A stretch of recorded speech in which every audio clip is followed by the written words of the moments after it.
With Mason Mount nearly fit to come back into the team, would you consider playing him on the right wing, given that you've not got many options there at the moment? Also, this we discussed before, but we have options over the right to fill this in, and we will see how we fill it in. As I say, we have the options, but also they have to be available, and then you have to get the routines in. But the principles and rules, they are clear. I think you said last month after the Tottenham defeat that some players didn't run. There were some clips from the game in the week where it appeared as though the players weren't running, weren't busting a gut. Did you notice that? Is that a concern? So it's always a concern when we didn't run, but I think against Bayern it was not the case. But in certain situations, yes. So it's also recognized and in which situation, and then it's about, is it about didn't they recognize it, so didn't they scan it, and didn't they make the right decisions, or is it about willingness? So against Spurs, we didn't run too much, and we had a game last where we didn't run. But there were also games, I think, against Bayern, we did our best from physical outputs, but I think we didn't always run in the right moment. Mr. Ten Hag, 8 of your goals conceded this season have happened shortly after a restart. Are you concerned at all by how your players focus after conceding or scoring a goal?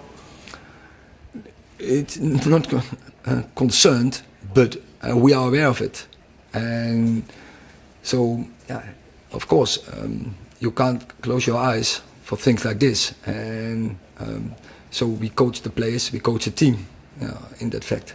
You talked about, in pre-season you said you want United to be the best transition team in the world and you want to play with speed. Do you worry at all at the speed at which other teams are attacking you? Yeah, but that when you also make the analyze of the goals against, and I think defense transition, we are quite good, but in the, let's say, when they started an organized situation, we were not always that good. Is there a specific reason you're not that good in that defense transition? There are reasons, but all the time when you explain reasons, you will make from it is our excuses. So I don't want to talk about. So I have to coach my team, to put them this, say, conclusions, and I have to make them aware of these conclusions, and then also to give them solutions for it. So you have a plan for sorting this? Yeah, well, that is my job, to give solutions for the problems who are there. Thank you. Rob. Hi, on Wednesday you said that part of the problem with the defending was possibly the mentality of the players, not the whole problem, but part of it. Is there any concern or worry that you've been in the job a year now and you're still talking about the mentality of players? Because it's understandable that individual mistakes might happen, but the players have been with you for a year now, and they will know your standards and what you expect of them in that area.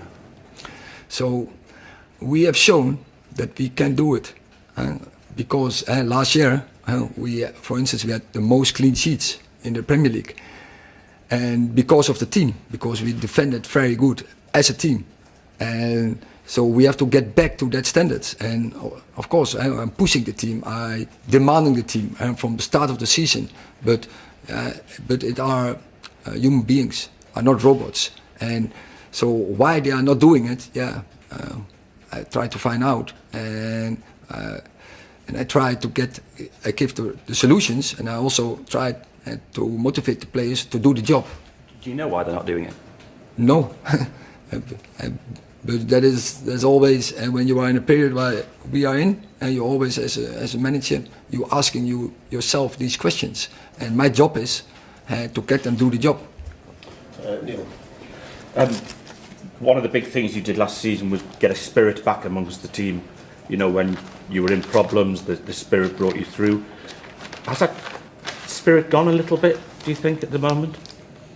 You can see, if you bounce back like we in Munich did, then you can't say the spirit is not right. They can fight back. I think we have other problems than that. And they are?